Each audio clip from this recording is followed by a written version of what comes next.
Bienvenidos al podcast Educación al Desnudo. Mi nombre es Eric Jara y el día de hoy nos encontramos con Juan Fernando Auquilla. Él es licenciado en Educación, magíster en Estudios Culturales Latinoamericanos, mención Literatura por la Universidad de Cuenca. Actualmente realiza sus estudios doctorales en Educación en la Universidad Nacional de Plata, Argentina. Trabajó en educación inicial, básica elemental, media, superior, bachillerato técnico, bachillerato general unificado. Labora 12 años en educación superior, en la Universidad de Cuenca, en el Instituto Superior de la SUAY y actualmente en la Universidad Nacional de Educación. Es miembro de la Casa de la Cultura Ecuatoriana. Tiene 4 publicaciones de poesía. Partícipe de colectivos poéticos locales, nacionales e internacionales. Trabaja en proyectos sociales desde la poesía y escritura creativa, dirigido a grupos vulnerables y personas privadas de la libertad. Juan Fernando, bienvenido. Un gusto tenerle aquí.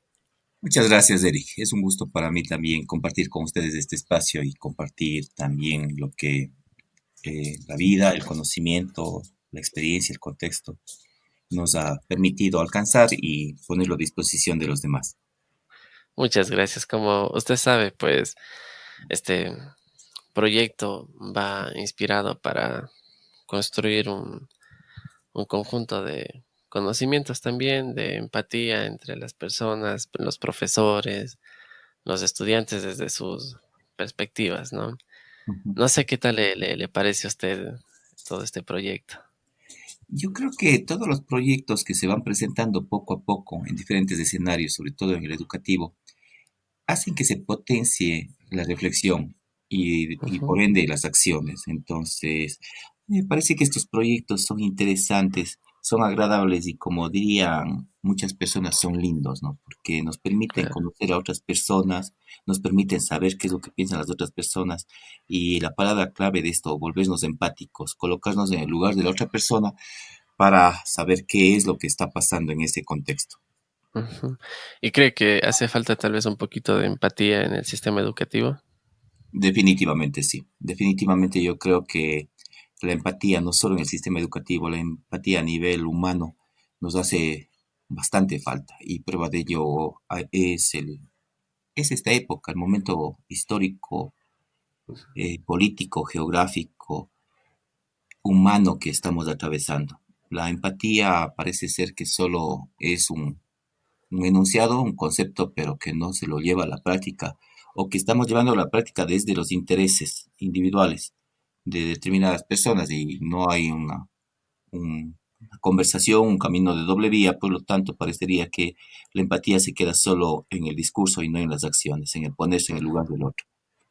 ¿Y cómo sería eso de que se lleva la empatía por los intereses? Yo creo que el concepto de la empatía es fundamental, Ujú, ¿no? Ponerse en el lugar del otro. Sin embargo, nos quedamos en el discurso y en la idea de que el otro debe ponerse en mi lugar, pero yo no doy ese paso también para ponerme en el lugar del otro. Por lo tanto, parecería que usar el término empatía se queda en los intereses de uno. Tienes que ser empático, pero nunca usamos en primera persona, tengo que ser empático, tengo que ujú. volverme empático. Y entonces, parecería que siempre estamos esperando que el otro se ponga en nuestro lugar y no hacer absolutamente nada por pensar, sentir, accionar desde los intereses del otro, desde las necesidades del otro. Claro. Y Juan Fernando, yo quisiera preguntarles acerca de su opinión de la educación en la actualidad. ¿Cuál es su opinión? Eh, bueno, hay algunas variables sobre las que podríamos pensar, pero yo creería que es una educación que ha avanzado poco, pero ha avanzado. Sin embargo, hay varios rezagos de procesos educativos de la industrialización en donde se educaba para formar mano de obra. Y digo para formar o para producir mano de obra. Entonces, la educación no estaba pensada desde otros contextos. Estamos hablando de esta época de industrialización, luego la formación de docentes para reproducir este modelo y lamentablemente 2020, ahora julio 2020, seguimos reproduciendo en muchos contextos estos escenarios de producción de conocimiento y no de compartir conocimiento para que la sociedad avance. Entonces, siempre estamos pensando en esos modelos tradicionalistas, Ujú. estamos pensando en cómo fuimos educados, reflexionamos sobre ellos, pero muy poco hacemos para cambiar y enhorabuena, los cambios son interesantes porque nos abren diferentes perspectivas. Entonces, yo creo que la educación actualmente ha avanzado. Creo que tiene que avanzar muchísimo más, obviamente, sí, tiene que avanzar muchísimo más de acuerdo a los contextos, a las necesidades de los seres humanos. Y en este caso en específico, en este confinamiento al que nos hemos visto sometidos, hacer educación ha sido un reto.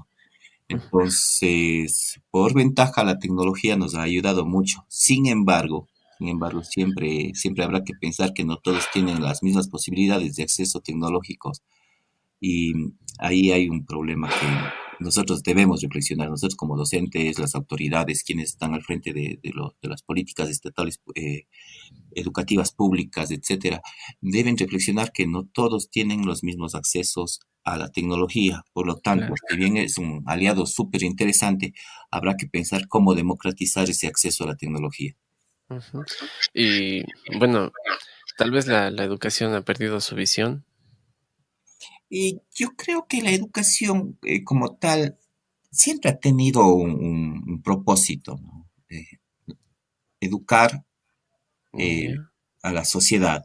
Entonces, yo creo más bien que son momentos en los que hay que reflexionar cuáles son los resultados de lo que se ha hecho, de lo que se ha emprendido, de lo que hemos estado haciendo en las aulas. O sea, hay un momento de reflexionar, de hacer un pare y empezar a pensar otras variantes, otras posibilidades. Entonces, la educación como tal, no creo que pierda los objetivos. Lo que pasa es que eh, algo sucede, algo resulta bueno y parecería que por ahí vamos todos. Entonces, resulta que luego ese algo no era tan bueno o ya no tiene nada más que ofrecer, entonces nos quedamos reproduciendo hacia el infinito todos estos procesos, ¿no? Entonces, el objetivo de la educación es la transformación de la sociedad y eso lo sabemos y esa es la idea, ¿no? Aunque parecería utópico, pero esa es la idea. Entonces, a mí me parece más bien que el objetivo de la educación, este objetivo grande, gigante que yo le digo, es la transformación de la sociedad, tiene que ser pensado desde las sociedades para todas, las sociedades inclusivas, no solo hacer educación para pequeños grupos o para las personas que tienen acceso, en este caso, a la tecnología, por ejemplo, sino hay que pensar Claro. que el objetivo está ahí planteado. ¿Cómo llegamos a ese objetivo y cómo lo vamos alcanzando entre todos para que no sea propiedad de un pequeño grupo? Esa es la idea, ¿no? Claro, y bueno, cuál sería la relación con la educación de antes que me mencionó con la de ahora? Debe haber alguna relación también, ¿no? Sí, sí, sí, la educación de antes, como te decía, tenía un propósito, ¿no? Transferir conocimientos, producir mano de obra. La educación de ahora, ventajosamente, ya no solo se queda en eso, porque hay muchas personas que dicen, no sé, tú lo he escuchado, muchas de las personas que nos están escuchando, también el hecho de que, por ejemplo, uno elegía una carrera y decía, pero es que esa carrera no te va a dar plata, así, coloquialmente, no te va a dar dinero, ¿de qué vas a vivir? Entonces, parecería que ahí hay una relación todavía de intereses de por medio y que obviamente nosotros, si lo analizamos, está bien porque el ser humano aspira a, a avanzar. Entonces, hay una relación por ahí que creo que muchas personas la ven desde el punto de vista pragmático, utilitario, educarme para conseguir algo. Entonces, parecería que por ahí hay una relación que se va Claro. manteniendo, ¿no? Entonces, pero ahora la educación también a mí me parece que ha evolucionado, ha cambiado muchísimo porque los roles, los actores educativos tienen otras visiones, tienen otras formas discursivas, entonces hay mucha reflexión, mucho debate, ahí voy a poner entre comillas, hay un enfrentamiento simpático de ideas dentro del aula. Ya no es la voz última, la verdad última la que el docente dice. Entonces, a mí me parece que ha evolucionado, hay muchos avances y bueno, y se parecen mucho, ¿no? La educación de anterior a la actual en esta utilidad que te decía, en buscarle la producción práctica a la educación después de pasar por la universidad, por Claro. institutos, por colegios. ¿Qué vas a hacer con esto y cómo te va a ayudar a vivir? Claro, sí, sí es distinto. Y bueno, una pregunta tal vez más personal, acerca del pasado, ¿no? ¿A usted Claro le que sí. gustaba ir a la escuela o al colegio? La verdad, a mí de la escuela me acuerdo muy poco, ¿no? Me acuerdo muy poco. Quizá no había experiencias significativas ahí. Sin embargo, por ahí debe quedarse alguna. En la escuela hay los aprendizajes de estos significativos como leer, escribir, contar y todo lo demás, ¿no? Esas macro destrezas que te sirven después para toda la vida. Entonces, quizás por ese lado a mí me gustaba ir a la escuela para aprender sobre todo a leer. Entonces, yo recuerdo que ese era uno de los anhelos desde pequeñito y andaba inventándome lo que decían los letreros, lo que decía el periódico, etcétera. Entonces, de pronto ese es el recuerdo más significativo de aquella época. En el colegio, en nuestra época había la distinción escuela-colegio. En el colegio no me agradaba mucho ir a las aulas del colegio, principalmente porque te cuento, en esa época solíamos ser 60, entre 60 y 64 personas en un aula de clases, ya te podrás imaginar. Claro, Entonces, no nos trataban por el nombre, no nos trataban por el apellido, siquiera nos trataban por número. Yo era el número 5, me acuerdo. Entonces, los profes no nos conocían, los profes no sabían quiénes éramos. Y obviamente, si uno se pone del lado de los profes, pensemos que ellos tenían cuatro cursos. Por un promedio de 60 estudiantes, estamos hablando de 240 personas con las que ellos trabajaban, literalmente trabajaban a diario. a Entonces, diario. eso. Entonces, hacía agradarme como tal, no me agradaba porque era un proceso, como te decía, de transformación de conocimiento en donde el aspecto cognitivo era el fundamental. Tenías que saber Ujú. porque tenías que saber y tenías que saberlo, es más, a la memoria, ni siquiera desde tu punto de vista, porque si no lo decías a la memoria estaba mal.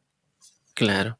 Y tal vez alguna experiencia que le haya marcado en el colegio.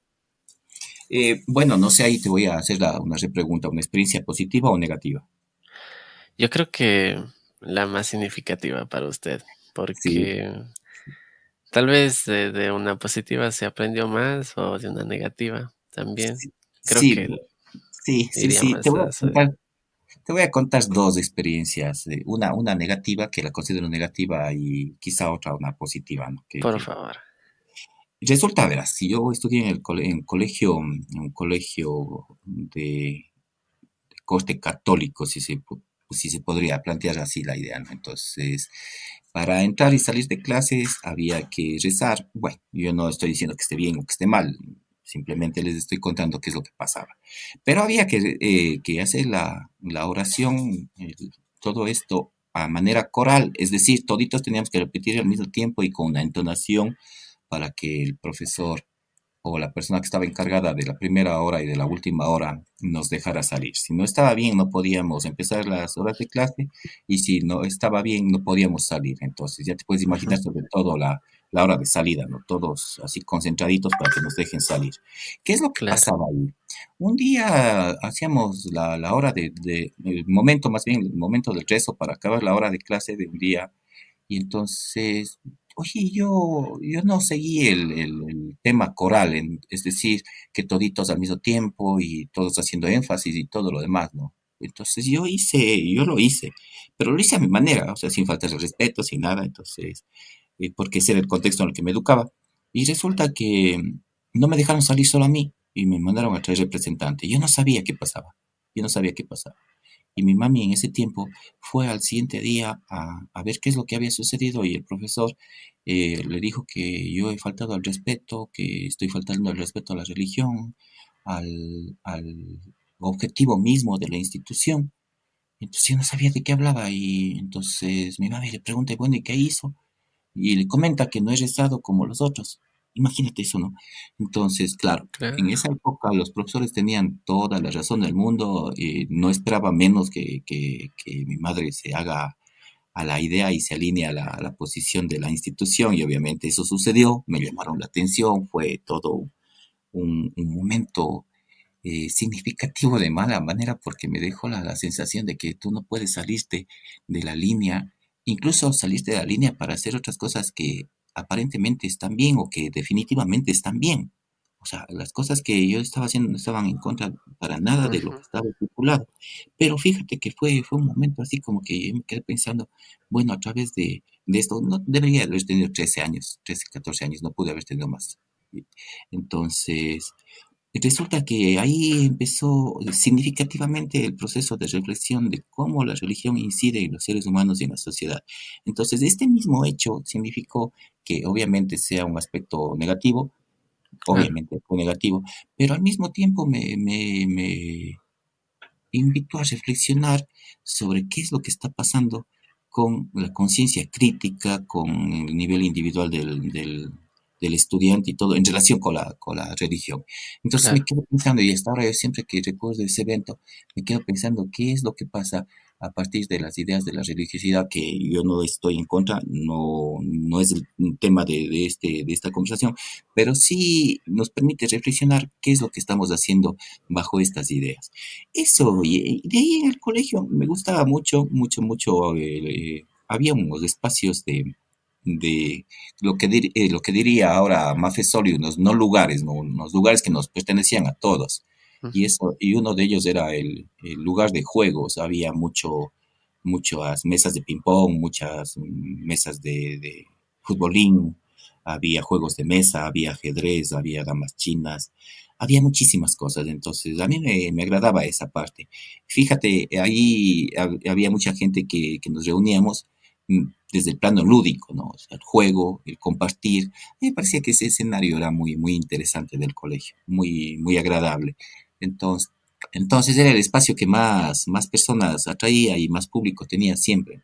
No solo por Claro. el hecho de jugar, sino por el hecho de encontrarte y compartir con otras personas, porque había, y recuerdo también una de esas televisiones que en esa época parecía un cine, ¿no? Una televisión gigante en donde ponían películas. en- Había ese escenario, a mí me parece que era lo más interesante del colegio, me parece que ese tipo de escenarios deberían potenciarse en las unidades educativas, ojalá algún día. Claro, porque además es algo distinto que al que están acostumbrados los chicos, ¿no? Ujú. Sí, sí, sí, Ujú. completamente. Y tal vez como una experiencia positiva con algún profesor. Sí, sí, sí. Bueno, yo ahí en el colegio, precisamente, Eric, bueno, yo en esa época recuerdo que falleció mi madre a los 15 años, entonces, alguna vez ya lo he dicho, yo me peleé con el mundo y siempre repito la frase, el mundo ni siquiera sabía que yo estaba peleado y capaz que el mundo ni siquiera sabía que existía, ¿no? Entonces, yo estaba peleado con el mundo. Y tenía un profe, el profesor César Chica, un profesor a quien admiro muchísimo y que incidió muy, muy, muy significativamente en mi vida. Yo tenía 15 años, recuerdo, y estaba, como les decía, peleado con el mundo, no me decidí a no hacer nada, me decidí a dejar que la vida pase. Entonces, este profe me acuerdo que tenía una camioneta hermosísima, a que no dejaba subir a nadie, ¿no? Pensar que en esa época no sé, era como una idealización al profe también. Y era muy buena Claro. gente, era muy, muy buena gente. Y recuerdo que un día yo estaba saliendo de clases y yo era muy pequeño, Eric, en tamaño. No creo que tendría más allá de 1,52 m, 53 como mucho.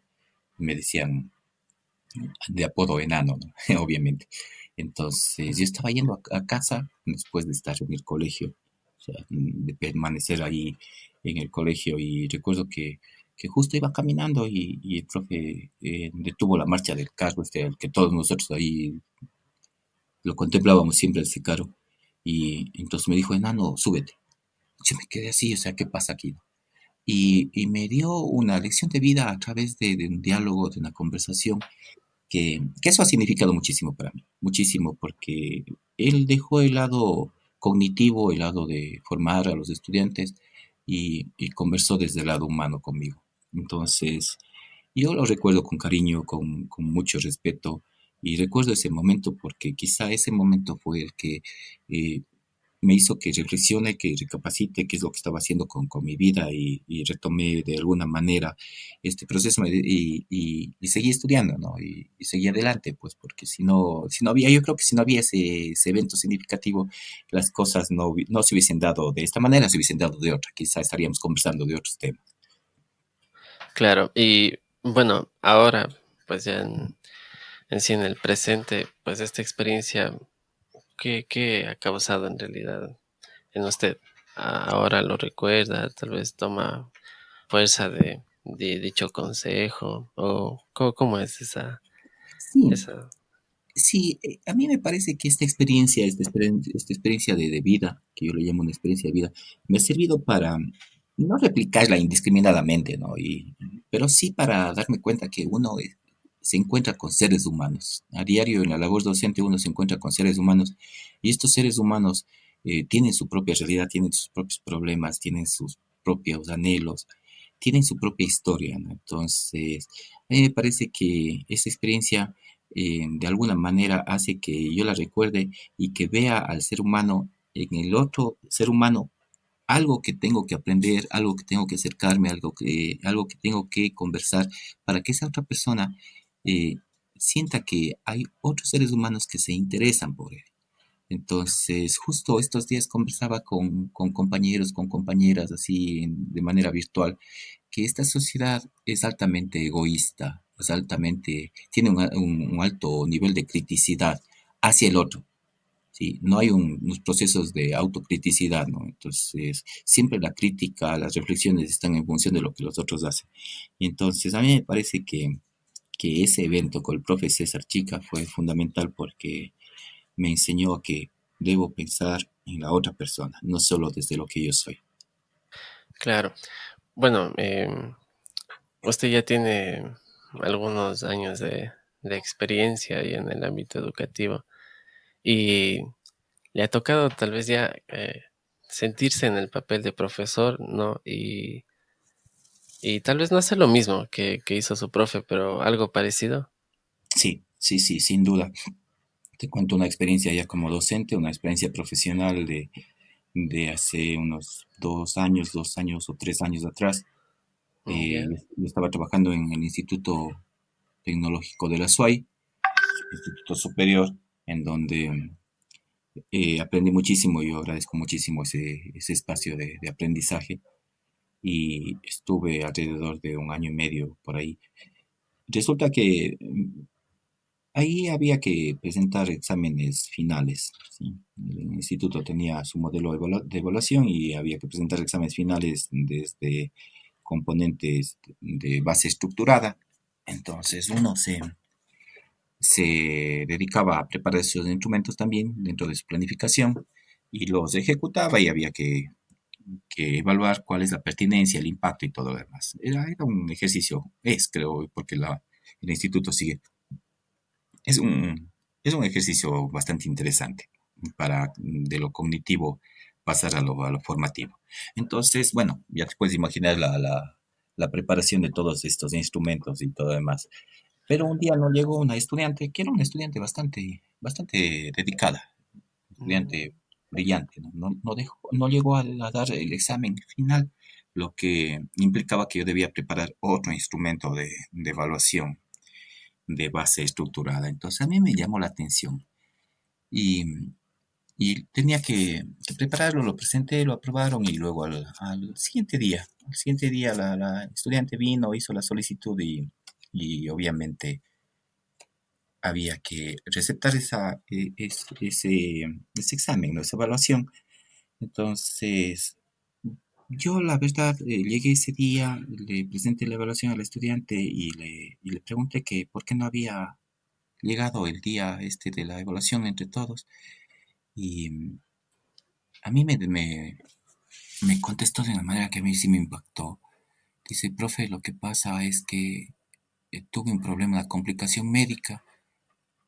Y yo me quedo pensando y se produjo un silencio, ¿no? Se produjo un silencio así. Y me dice, lo que pasa es que yo aborté. Tuve un aborto no deseado. Y entonces a mí eso me volvió todos estos procesos de ser docente y todo lo demás. Entonces, eso me afectó muchísimo, me marcó también, me marcó, me sensibilizó, me dio otra vez en el lado humano, recordé todo lo que había pasado, no solo en mi vida, sino a lo largo de la experiencia educativa.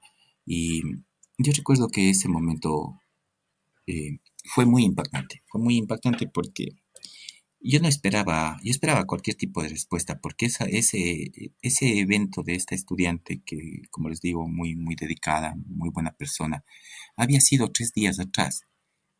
Y en 3 días ella estaba presentando su examen final. Entonces yo me quedé pensando, ¿qué hace la educación frente a eso?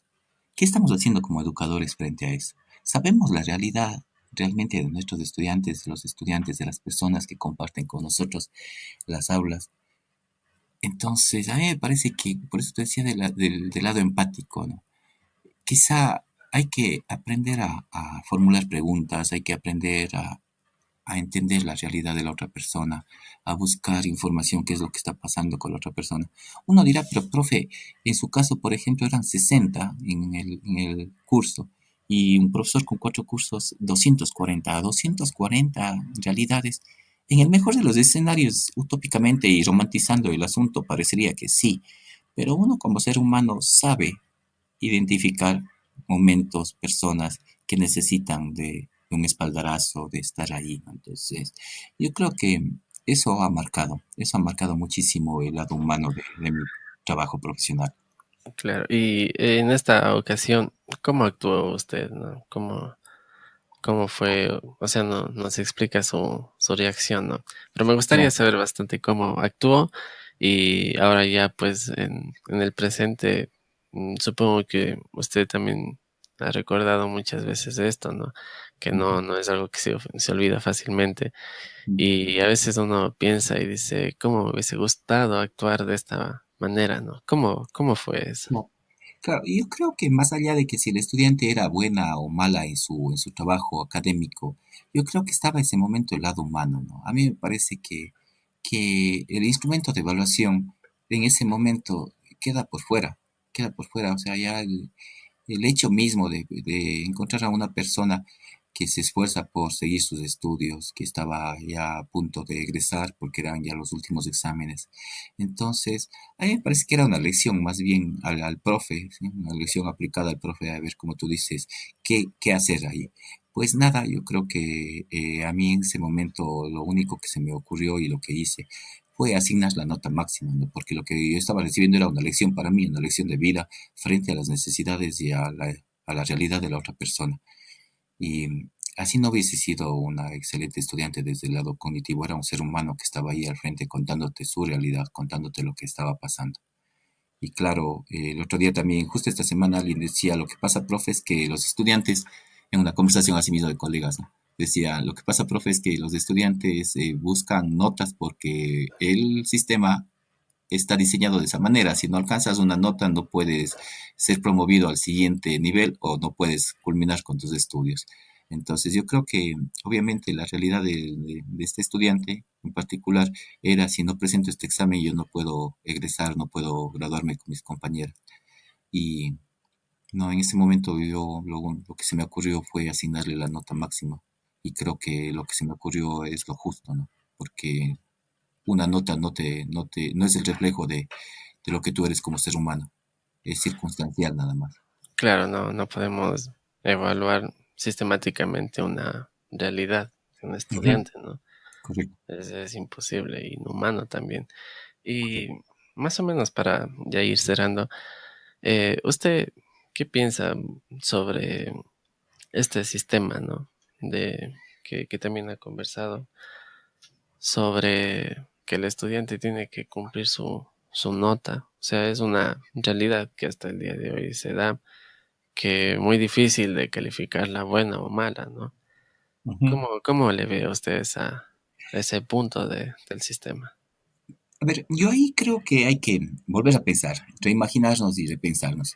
Mira, Eric, sabemos que el estudiante debe cumplir con una nota. Y con todo el proceso sobre 10 puntos, el 7 es como una especie de nivel, ¿no? Ujú. De proceso y todo lo demás hasta el 10.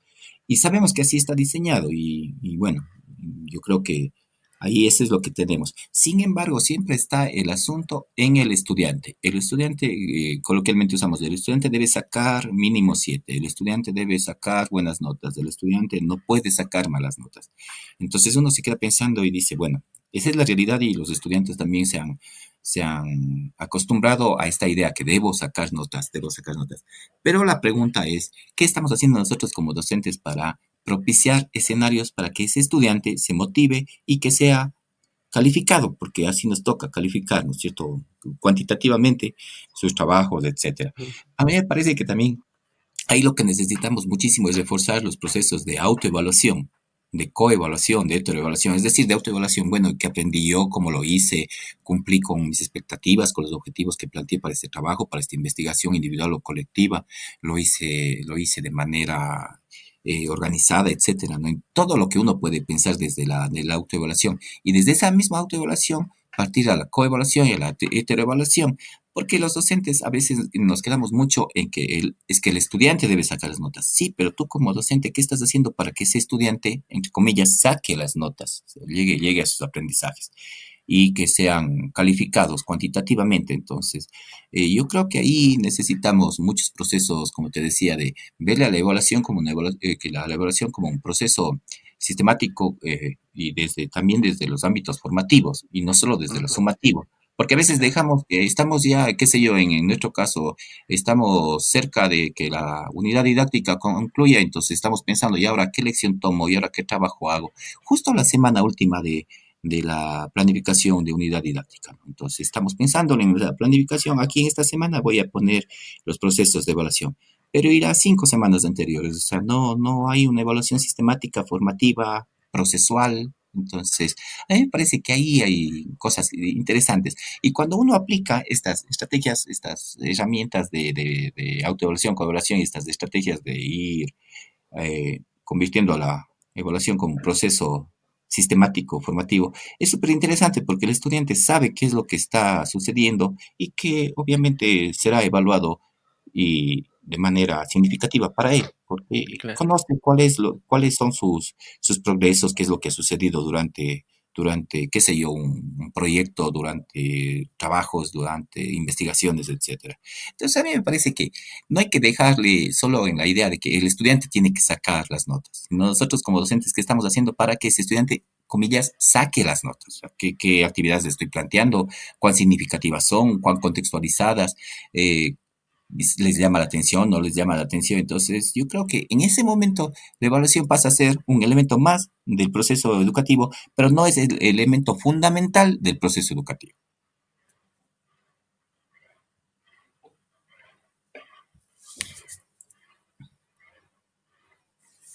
Aló, aló. Sí, sí, Ahí sí, está, disculpe. sí.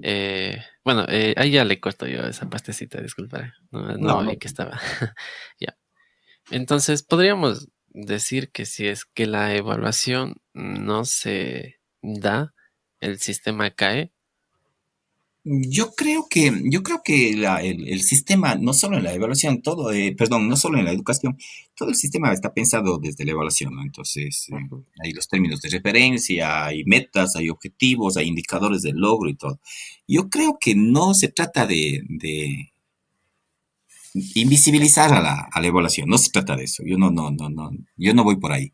Más bien yo creo que hay que repensarla, reorganizarla y escuchar a todos los actores. Como te decía, los procesos de evaluación deben ser pensados ya no solo desde la evaluación del docente hacia el estudiante, sino autorreflexionar y decir, bueno, ¿yo qué aprendí con esto? Realmente, ¿qué hice para que se produzca conocimiento? ¿Qué hice para investigar, conocer? Entonces, hacer un proceso de autoevaluación. Y obviamente, si es que hay que calificarlo y sobre patrones numéricos, ¿no? Entonces, bueno, habrá que hacer instrumentos para que esa autoevaluación sea al mismo tiempo objetiva. Hay que hacer coevaluación, que es lo que está pasando con mis pares, o sea, con las otras personas que compartimos el aula. Sí, hay que hacer heteroevaluación, hay que aceptar que los estudiantes nos evalúen también y que coloquen sus ideas, sobre todo más allá de la nota, como les decía, para que estos procesos sean formativos, para que nos permitan mejorar los ambientes educativos. La evaluación tiene que estar ahí, obviamente, sí, porque si no, no, imagínate un mundo educativo sin evaluación, pero no darle primacía a la evaluación sumativa vista correcto. solo desde el docente hacia el estudiante. A mí me Claro. parece que por ahí tenemos que reflexionar mucho y los procesos educativos, no lo digo yo, los procesos educativos han planteado este tipo de evaluaciones, de reflexiones, pero le hemos dado primacía a la evaluación sumativa vista desde el docente hacia el estudiante. Claro, porque, bueno, yo decía en el sentido de que tal vez habría que pensarse cómo llevar la educación, repensarse y en el aspecto de la evaluación sobre todo, ¿no? Y también cómo se presenta la evaluación a los estudiantes para que no tengan miedo a la misma y sepan que es un instrumento fundamental dentro de todo este sistema para ver cómo están avanzando, también poder Claro, saber cómo el profe está llevando su clase, si es que las actividades están sirviendo para que el estudiante comprenda. sí, Entonces, bueno, o sea, yo cuando sí, era sí, estudiante sí, pues le tenía mucho miedo a las pruebas, a los sí, exámenes, pero tal vez porque le veía desde este punto de que si no obtengo la nota, pues iré a supletorios, de los cuales muchas claro. veces me quedé. Pero, pero bueno, Mira, experiencias que claro. uno aprende de eso. Sí, Juan Fernando, ya para ir cerrando, no sé si tal vez nos podría ayudar con una reflexión sobre todo lo que hemos hablado, de las experiencias que usted nos ha contado esta vez, que han causado en usted, no sé, tal vez sentimientos, otras reflexiones. sí. ¿Qué reflexión final nos podría ayudar? Yo creo que lo que podría decir primero es agradecer por estos espacios, Eric, agradecer por la palabra, ¿no? La palabra dicha, la palabra escrita siempre es un instrumento válido para expresar lo que pensamos, lo que sentimos. Entonces, eso, primero, Educación al Desnudo me parece un proyecto súper interesante que yo les animo a no decaer, a continuar y a escuchar varias voces, ¿no? Muchas, muchas voces.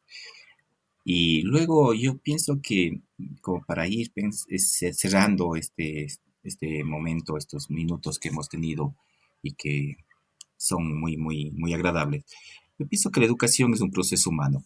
Es un proceso humano en el cual los actores tienen, tienen sus realidades.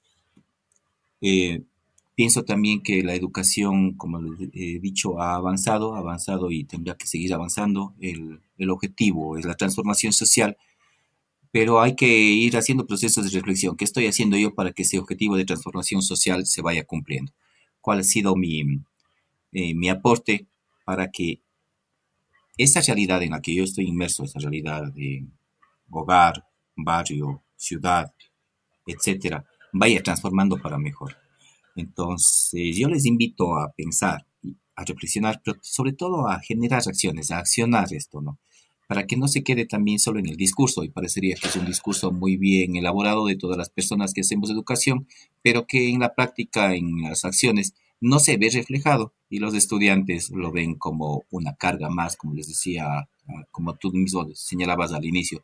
Nos agrada ir a la escuela, al colegio, a las unidades educativas. Quizá la respuesta de muchos de los chicos es no, porque los profesores nos hemos quedado en la transmisión, seguimos siendo transmisión de conocimiento y no pensamos en la transformación desde las necesidades del otro, es decir, de las necesidades de la sociedad. Eso, Eric.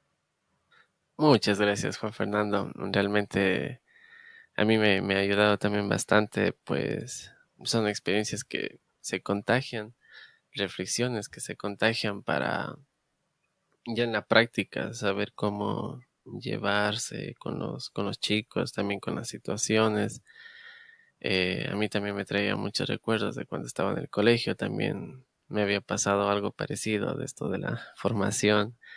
También estaba en un colegio católico. Entonces, bueno, son experiencias que también a las personas que nos escuchan eh, también trae consigo sus experiencias, sus recuerdos, ¿no? Ujú. Que es bueno reflexionar a partir de ello y llevar, como usted lo ha dicho, también una autocrítica para saber cómo puedo mejorar y construir esta empatía que estamos buscando. Así es, Eric. Nuevamente Definitivamente así es. le agradezco bastante, le agradezco mucho, ha sido de gran ayuda todo su aporte. Muchísimas gracias, Juan Fernando. De nada, Eric, de nada. Y bueno, ahí siempre apoyándonos, siempre a las órdenes y qué agradable conversar con ustedes. Que tengan un chévere proyecto y que sigan adelante. Muchas gracias. Igualmente, Juan Fernando, que siga con su trabajo de un buen profesor que, les soy sincero, ha sabido ganarse el corazón de todos sus estudiantes. Y pues creo que estos tipos de acciones que estamos haciendo, pues por lo menos ayudaría una motivación para la acción, como usted había dicho, ¿no? Ahí tenemos propuestas, pero necesitamos ya la acción. Muchas gracias a todas las personas que nos escucharon. Espero que nos sigan en todas nuestras redes sociales, ya sea en Facebook, en YouTube, en Twitter, y también nos pueden escuchar en Spotify. Muchas gracias a todos y un abrazo.